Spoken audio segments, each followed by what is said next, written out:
And as millions of Americans are expected to fly home today and tomorrow after the long holiday weekend, scientists say severe turbulence could be becoming more frequent. Just Sunday, 12 passengers and crew were injured on a Qatar Airways flight from Doha to Dublin. One passenger speaking with Irish radio saying he saw people hitting the roof and food and drink flying everywhere.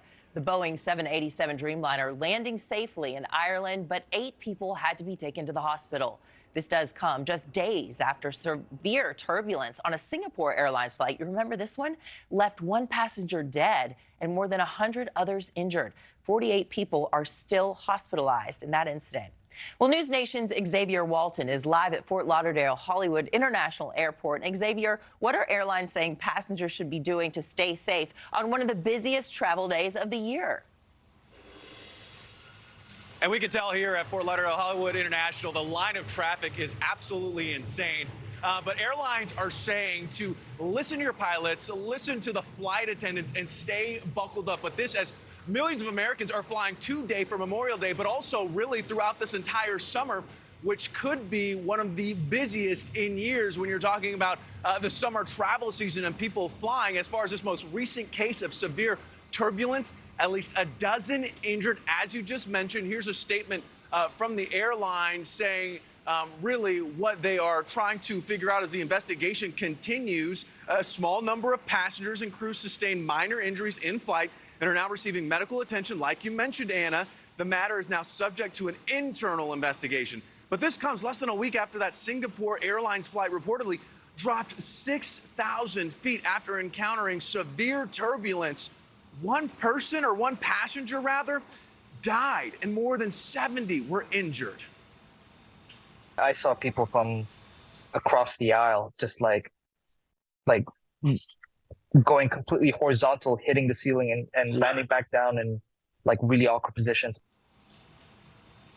So you just heard that passenger describe what it was like being on that cabin, or in the cabin rather. Investigators say some injuries included damaged skulls and spines. That passenger death marks the first turbulence-linked fatality in roughly 3 decades, according to a flight data specialist.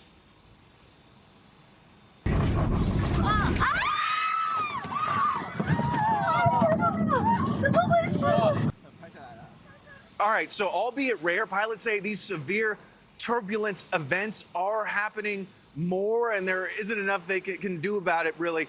Even with all the new weather spotting technology, this episode unfolded during a flight from China last year.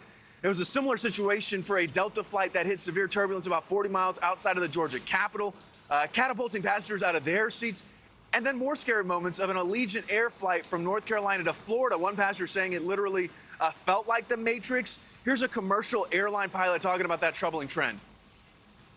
We can say that the weather is definitely getting stronger. The winds are faster. The convective weather that we do see is a lot larger in scale as far as altitude, but also distance-wise, you know, and those type of convective areas. And I actually just asked a woman that was walking by, getting ready to catch her plane, her flight. I said, hey, are you concerned about this turbulence? Anna, she said, no, not really. And also, what else can I do? It's really out of her hands. I will say this, when you talk to anybody in the aviation industry, it is extremely rare, but you still got to prepare for it. Thanks for watching, everybody. Go to joinnn.com to find NewsNation on your television provider. Also, don't forget to click that red subscribe button below to get more of NewsNation's fact-driven, unbiased coverage.